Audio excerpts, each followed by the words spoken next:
네, 안녕하세요. 은혜로운 특주를 감사합니다. 지난 가을 학기에 저희가 민수기 시작했죠. 근데 이제 가을과 겨울 학기에 걸쳐서 민수기 말씀 공부하고 드디어 봄 학기가 되어서 누가복음 말씀을 공부하게 되어서 굉장히 감사합니다. 봄 기운이 느껴지는데 봄은 자동으로 이렇게 오는 것이다. 그렇게 많이 생각했는데 올해는 이 봄이 자동이 아니고 하나님이 주시는 은혜구나. 또 하나님께서 새롭게 봄을 허락하시구나 생각하고 마음에 감사하는 마음을 많이 갖게 됐습니다. 네, 봄 학기를 허락하시고 누가복음 말씀을 저에게 주시는 하나님께 감사합니다. 누가복음 1장부터 원래 시작해야 되는데 1장하고 2장은 성탄 때 많이 했기 때문에 자습하는 것으로 하고 오늘 본문인 3장부터 시작하도록 하겠습니다. 그래서 3장이 누가복음 1강이 되겠습니다. 오늘 말씀의 제목은 회개에 합당한 열매를 맺으라 이고요. 말씀은 누가복음 3장 1절에서 20절, 요절은 8절이 되겠습니다. 우리 요절 말씀을 다 함께 읽어볼까요? 시작. 그러므로 회개에 합당한 열매를 맺고 속으로 아브라함이 우리 조상이라 말하지 말라. 내가 너희에게 이르노니 하나님이 능히 이 돌들로도 아브라함의 자손이 되게 하시리라. 네, 감사하신 하나님 아버지 귀한 시간을 감사합니다. 봄을 저에게 새롭게 허락하여 주시고 또 봄학기 누가복음 말씀을 허락하여 주신 것을 감사합니다. 저희가 이 말씀을 깊이 받고 예수님이 저희 마음에 임하는 귀하고 복된 봄학기가 되게 도와주시옵소서. 예수님의 이름으로 기도했습니다. 아멘. 네, 오늘 말씀은 예수님이 오시기 전 먼저 세례 요한이 와서 장차 예수님이 오실 길을 준비하는 내용입니다. 오늘 말씀을 통해서 우리 각자의 마음에도 예수님이 오시기 전 마음의 준비를 할 수 있기를 기도합니다. 먼저 1절, 2절을 보십시오. 1절, 2절을 형제 자매 순으로 한번 읽어보겠습니다. 시작. 디베료 황제가 통치한 지 15해 곧 본디오 빌라도가 유대의 총독으로 헤롯이 갈릴리의 분봉왕으로 그 동생 빌립이 이두레와 드라고니 지방의 분봉왕으로 루사니아가 아빌레네의 분봉왕으로 안나스와 가야바가 대제사장으로 있을 때에 하나님의 말씀이 빈들에서 사가랴의 아들 요한에게 임한지라. 네, 감사합니다. 누가복음은 로마 고위 관료인 데오빌로 각하에게 누가가 편지를 보내는 형식으로 되어 있습니다. 누가는 본문의 역사적인 배경을 자세히 설명하므로 본문의 사건이 진위 여부를 확인할 수 없는 막연한 스토리나 루머 혹은 전설이 아닌 분명한 역사적 사실임을 보여주고 있습니다.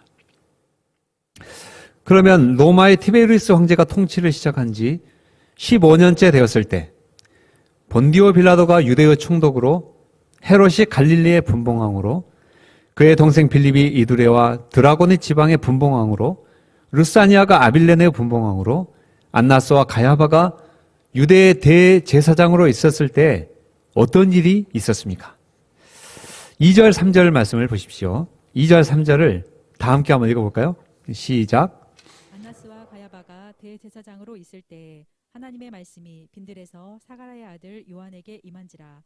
요한이 요단강 부근 각처에 와서 죄사함을 받게 하는 회개의 세례를 전파하니. 네, 감사합니다. 그때 하나님의 말씀이 빈들에 있던 사가랴의 아들 요한에게 임했습니다. 그때 요한은 어떤 일을 했습니까? 하나님의 말씀이 임했을 때 요한은 죄사함을 받게 하는 회개의 세례를 전파했습니다. 본래 세례란 이방인이 유대교로 개종할 때 행해졌던 것입니다. 과거 하나님을 모르고 살던 가운데 행하던 모든 죄를 깨끗하게 씻음받고 이제는 유대교인으로서 새로운 삶을 시작한다는 의미로 온 몸을 강물에 푹 담갔다가 나오는 것이 세례의식입니다. 그런데 본문에서 요한은 이미 유대교인인 이들에게 죄사함을 받게 하는 회개의 세례를 받으라고 말하고 있습니다. 회개란 무엇입니까? 회개란 하나님을 떠나 산 것이 죄인 것을 뉘우치고 다시 하나님께 돌아오는 것을 의미합니다. 아니, 이미 하나님을 믿고 하나님을 잘 섬기고 있는 유대인들에게 하나님께 돌아오라니요. 세례 요한의 메시지는 당시 유대인들에게 큰 충격을 주었을 것입니다. 요한의 메시지를 듣고 보니 그들이 겉으로는 유대인이요 신앙인이었지만 마음으로는 하나님을 멀리 떠나 있었습니다. 회개하고 하나님께 돌아오십시오. 이 말 들으니까 뭔가 좀 뜨끔하고 놀라는 분들 있습니까? 이제 조금이라도 하나님과 거리가 좀 있었다는 것을 이제 양심으로 느끼고 놀라는 것이겠죠. 요한이 오기 전에 이스라엘에 무려 400년 동안 선지자가 없었습니다. 그들은 살아계신 하나님의 말씀을 400년 동안 듣지 못했습니다. 그 결과 그들의 신앙은 형식적이 되고 생명력이 없는 죽은 신앙이 되었습니다. 하나님은 지금 살아계셔서 나와 함께 하시는 하나님이 아니라 먼 옛날 선지자의 이야기에나 나오는 분으로 여겨졌습니다. 하나님의 말씀보다 순 돌릴 틈 없이 돌아가는 국제정세가 사람들의 주된 관심사였습니다. 티베리우스 황제는 어떤 정책을 펼치는가? 빌라도 총독은 어떤 성향의 사람인가? 이런 국제정세 가운데 나는 어떻게 해야 살아남을 수 있는가? 이런 것들에 더 큰 관심을 기울이고 있었습니다. 이런 그들에게 어느 날 빈들에 있던 요한이 하나님의 말씀을 받고 불꽃 같은 하나님의 말씀을 전파하기 시작했습니다. 그 메시지의 핵심된 내용이 무엇입니까? 그것은 종말의 심판이 가까웠으니 회개하고 죄 사함을 받으라 하는 것이었습니다. 코로나로 전 세계가 독한 몸살을 앓은 지 만 2년이 넘고 햇수로 3년째 접어들었습니다. 이제 조금만 참으면 코로나 시국이 끝나려나 싶을 때 러시아의 우크라이나 침공으로 이른바 신냉전 시대가 도래하게 되었습니다. 이제 각국은 예전의 냉전 시대로 돌아가서 군비 경쟁을 벌이며 온갖 무기로 재무장할 가능성이 높아졌습니다. 평화의 시대가 끝나고 언제고 지구 전체가 멸망할 세계대전, 핵전쟁이 벌어지는 것이 막연한 가능성이 아니라 엄연한 현실로서 다가오고 있습니다. 만약 하나님께서 이런 종말의 위협의 시대를 살아가는 우리에게 선지자를 보내신다면 무엇이라고 말씀할까요?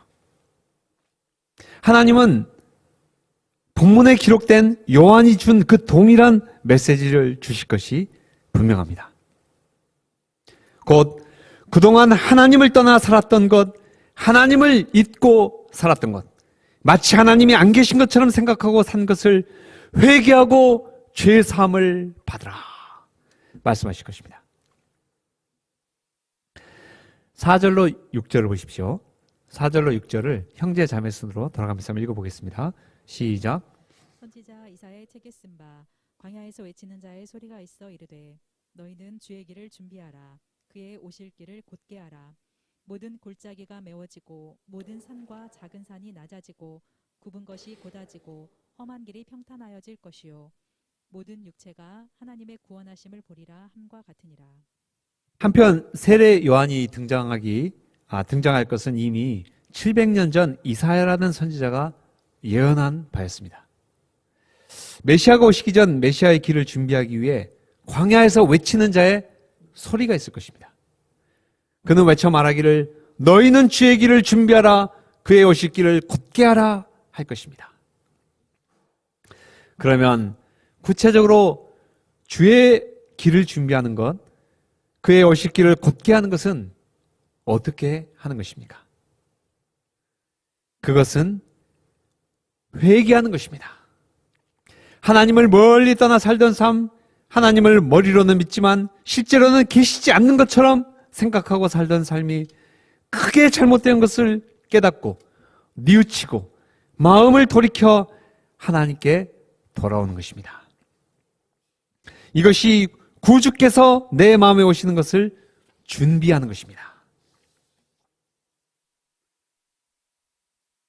7절로 9절을 보십시오. 우리 7절로 9절을 다 함께 한번 읽어보겠습니다. 시작. 요한이 세례 받으러 나아오는 무리에게 이르되 독사의 자식들아 누가 너희에게 일러 장차 올 진노를 피하라 하더냐. 그러므로 회개에 합당한 열매를 맺고 속으로 아브라함이 우리 조상이라 말하지 말라. 내가 너희에게 이르노니 하나님이 능히 이 돌들로도 아브라함의 자손이 되게 하시리라. 이미 도끼가 나무 뿌리에 놓였으니 좋은 열매 맺지 아니하는 나무마다 찍혀 불에 던져지리라. 요한의 불꽃 같은 메시지를 듣고 수많은 유대인들이 그에게 세례를 받기 위해 요단강가로 나왔습니다. 이제 요한은 이런 그들을 칭찬할 것 같습니다. 그래, 그래도 내 설교를 듣고 회개하고 세례를 받으러 나왔구나. 정말 잘했어. 어서 와. 내가 세례를 다 줄게. 이렇게 말할 것 같습니다. 그런데 본문을 보니 칭찬은커녕 지독한 독서를 퍼붓습니다. 이 독사의 자식들아. 자식들아 이렇게 좋게 표현했는데 실제로는 거의 새 X 그렇게 말했을 것 같아요. 이 독사의 새 X들아. 누가 너에게 장차 올 진노의 심판을 피하러 하더냐. 평소 주일 예배 잘 나오지 않던 형제가 있는데 오랜만에 나왔다고 합시다. 여기 오랜만에 나와서 저기 앉아 있습니다. 그 형제에게 이 독사의 자식, 독사의 새 X, 누가 너한테 예배를 나오라고 하더냐. 이렇게 말하면 어떻게 되겠습니까? 아마 그 형제는 영원히 예배에 나오지 않을지 모릅니다. 그러면 요한이 왜 이렇게 심한 말을 했을까요? 그것은 그들 중에 많은 이들이 요한에게 나오는 그 동기가 크게 잘못되었기 때문입니다. 그들은 죄 사함을 주는 회개의 세례를 받으라고 하니까 말 그대로 세례만 받으면 되는 거지. 아유, 귀찮아 죽겠네. 빨리 세례 주세요. 집에 돌아가서 하던 일 마저 할게 하는 그런 마음으로 나오고 있었습니다. 요한은 이것이 얼마나 잘못된 것인지 다소 과격한 표현을 해서라도 그들을 일깨우기 원합니다. 그들은 현재 심각한 상황 가운데 있습니다. 잠시 후 그들은 하나님의 진노의 심판을 당하게 됩니다. 요한은 이것을 준엄하게 경고하고 있습니다. 그런데도 그들은 우리는 아브라함의 후손이잖아요. 아브라함의 후손이 어떻게 심판을 받나요? 설령 우리가 잘못되었더라도 방금 선생님께서, 요한 선생님께서 말씀하신 대로 세례만 받으면 되는 거 아니에요? 세례 그거 받을게요. 물속에 들어갔다가 나올게요. 그러면 된 거죠? 이런 그들에게 요한은 세례라는 그 의식이 중요한 것이 아니라 마음으로 죄를 뉘우치고 회개하는 그 회개가 중요한 것을 일깨우고 있습니다. 한자어로 회개가 무엇입니까? 한자어로 회개는 뉘우칠 회, 고칠 개. 정말 기독교가 처음 들어왔을 때 용어를 잘 만든 것 같아요. 뉘우칠 회, 고칠 개. 그 발음도 좋습니다. 약간 호음이 들어가지고 회개. 회개라! 그러면 전달도 잘 되는 것 같아요. 네. 뉘우치라 하는 것보다 회개하라 하면 입에서 막 불이 나오는 것 같고 정말 회개가 잘 될 것 같습니다. 하나님을 멀리 떠난 죄인이 마음으로 뉘우치고 다시 하나님께 돌아오는 것이 회개입니다. 아버지 품을 멀리 떠나서 자유롭게 살던 자기 마음대로 살던 탕자가 마침내 몰락하여 돼지가 주는 쥐염 열매를 뺏어 먹으면서 내가 아버지 품을 떠난 것이 크게 잘못되었구나 깨닫고 뉘우치는 것이 회개입니다. 요한은 그 세례의 의식보다 그 세례를 받는 그 행위 자체보다 마음으로 회개하는 것이 중요하며 그 회개가 진실한 회개, 참된 회개임을 입증하기 위해서는 회개에 합당한 열매를 보이라고 도전합니다. 집을 나간 탕자가 깨닫고 뉘우쳤으면 발걸음을 아버지 집으로 옮겨 그 뉘우침이 진실함을 입증하듯이 너희도 회개했으면 참된 회개의 증거로 회개의 열매를 보이라고 말합니다. 10절로 14절을 보십시오. 10절로 14절을 다 함께 한번 읽어보겠습니다. 시작. 무리가 물어 이르되 그러면 우리가 무엇을 하리이까? 대답하여 이르되 옷 두 벌 있는 자는 옷 없는 자에게 나눠줄 것이요 먹을 것이 있는 자도 그렇게 할 것이니라 하고 세리들도 세례를 받고자 하여 와서 이르되 선생이여 우리는 무엇을 하리이까 하매 이르되 부가된 것 외에는 거두지 말라 하고 군인들도 물어 이르되 우리는 무엇을 하리이까 하매 이르되 사람에게서 강탈하지 말며 거짓으로 고발하지 말고 받는 급료를 족한 줄로 알라 하니라.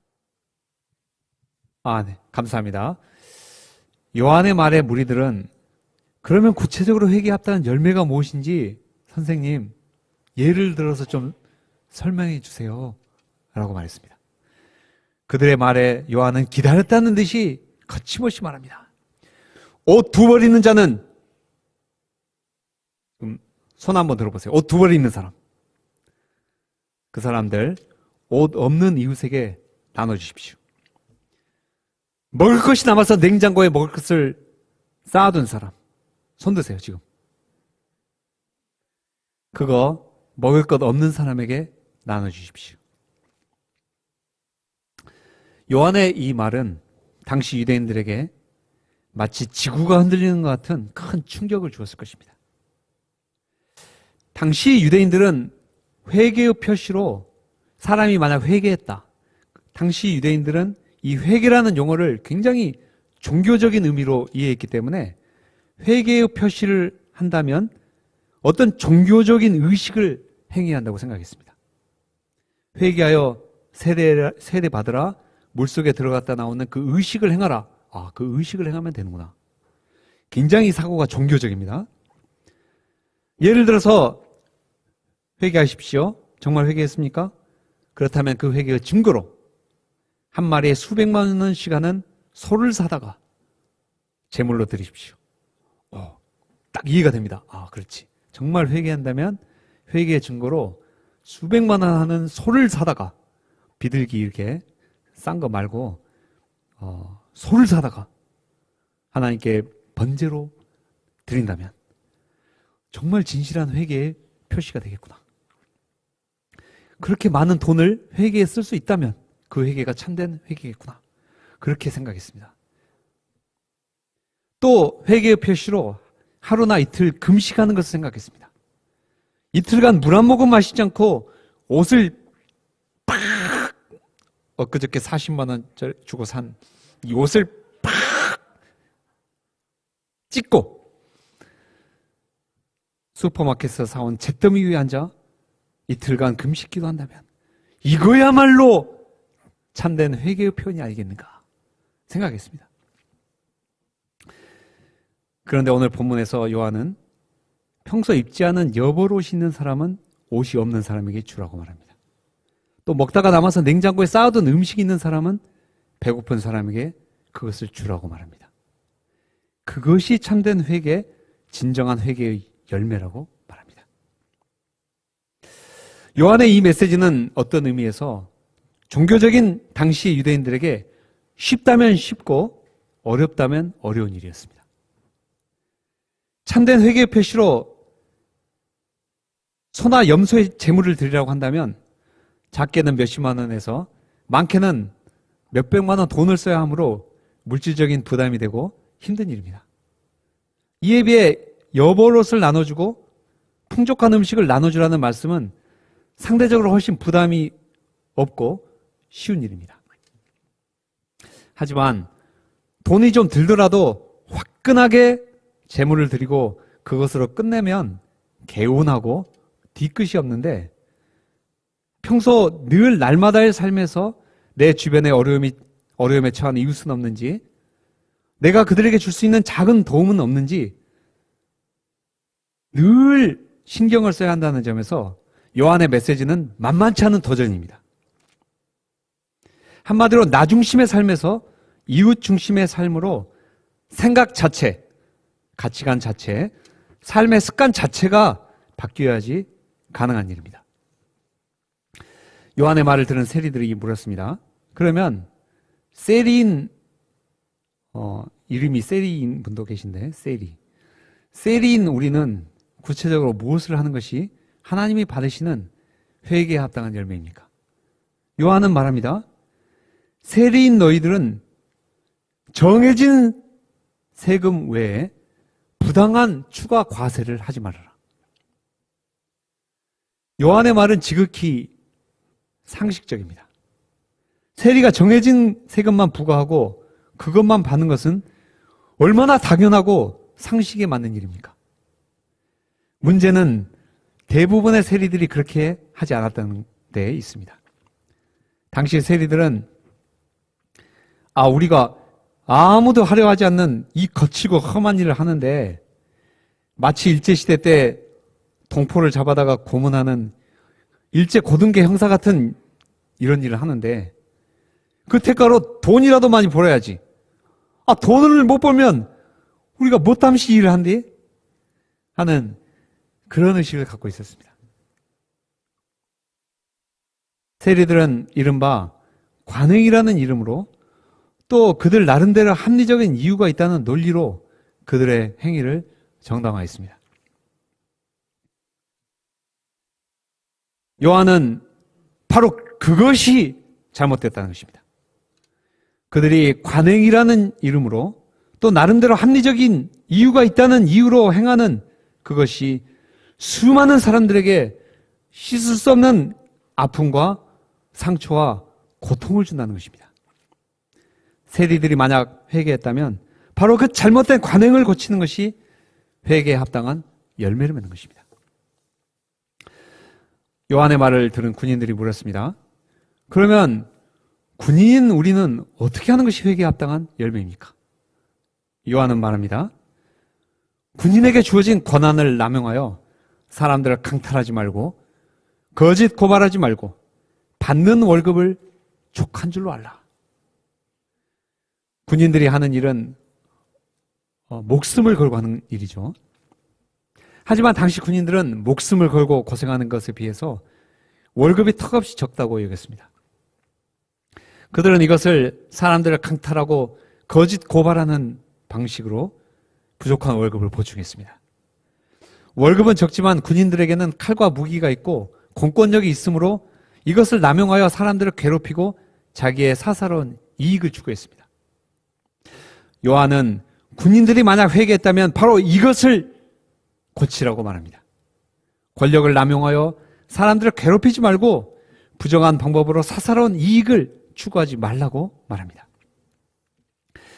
1994년에 봉준호 감독이 만든 지리멸렬이라는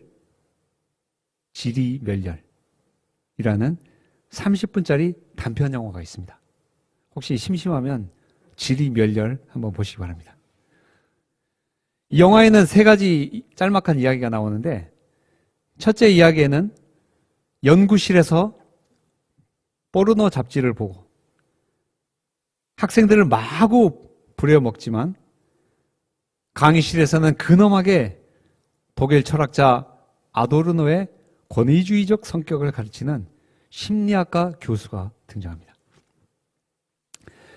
둘째 이야기에는 아침 운동을 하면서 남의 집 앞에 놓여있는 우유를 습관적으로 자기 우유인 것처럼 당당하게 집어먹은 후에 그것이 들키자 신문 배달원이 범인이라고 모는 사람이 등장합니다.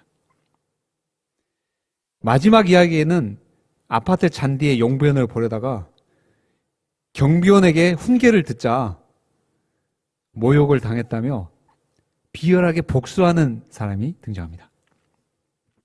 영화의 후반부에 가면은 TV 토론 장면이 나오는데 그 사회자가 요즘 반사회적 흉악 범죄가 판친다면서 우리 사회의 도덕성을 진단하는 3명의 전문가를 소개합니다.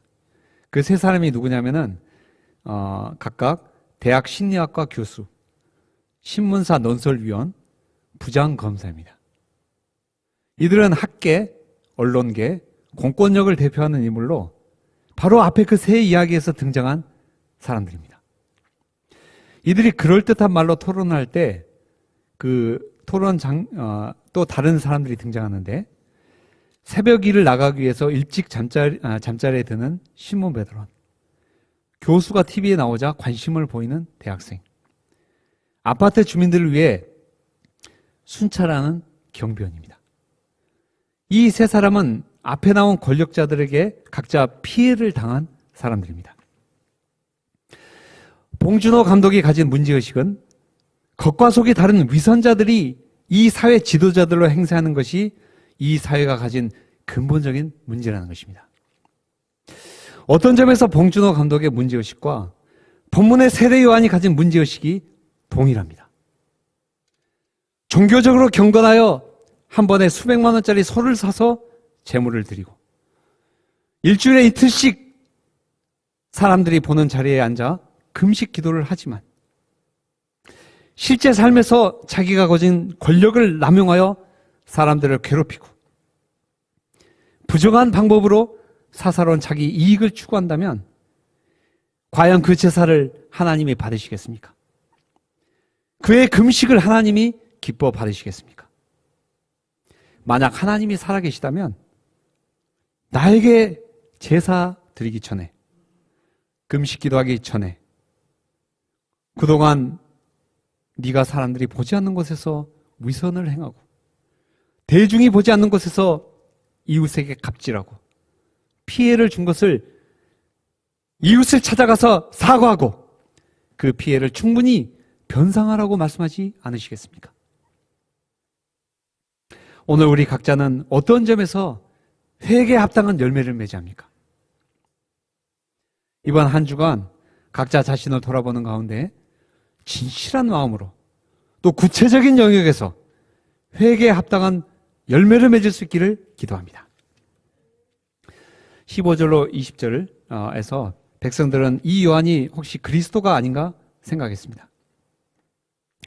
요한은 자기가 그리스도가 아니고 자기는 그리스도의 신발끈을 풀 정도의 자격도 없으며 나중에 그리스도가 오실 것인데 그가 성령과 불로 세례를 주실 것이라고 말했습니다.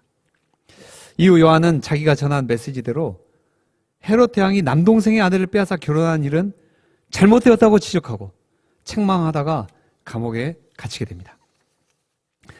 오늘 말씀의 결론을 맺겠습니다. 하나님은 종교적인 행위보다 먼저 우리의 삶에 잘못된 것을 구체적으로 회개하여 고치라고 말씀합니다.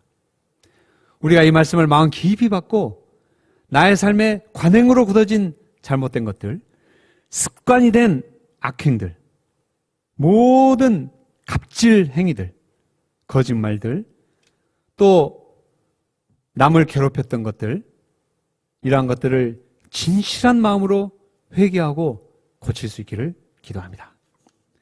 우리가 평소에는 좀 이번 주는 바쁘니까 소감 패스 하신 분들도 회개하고 이번 주만큼은 소감들을 다 쓰시고 구체적으로 이런 것들을 회개할 수 있기를 기도합니다. 그렇게 하실 거죠? 네, 대답이 시원치 않은데 네, 하여튼 잘 하실 것을 믿습니다.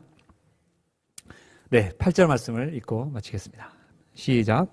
그러므로 회개에 합당한 열매를 맺고 속으로 아브라함이 우리 조상이라 말하지 말라. 내가 너희에게 이르노니 하나님이 능히 이 돌들로도 아브라함의 자손이 되게 하시리라. 감사하신 하나님 아버지, 종말의 때 이 가장 합당한 말씀을 주셔서 감사합니다. 하나님 아버지, 저희가 좀 오늘 본문 말씀에 기초해서 진실하게 회개에 합당한 열매를 맺는 삶을 살게 도와주시옵소서. 예수님의 이름으로 기도했습니다. 아멘.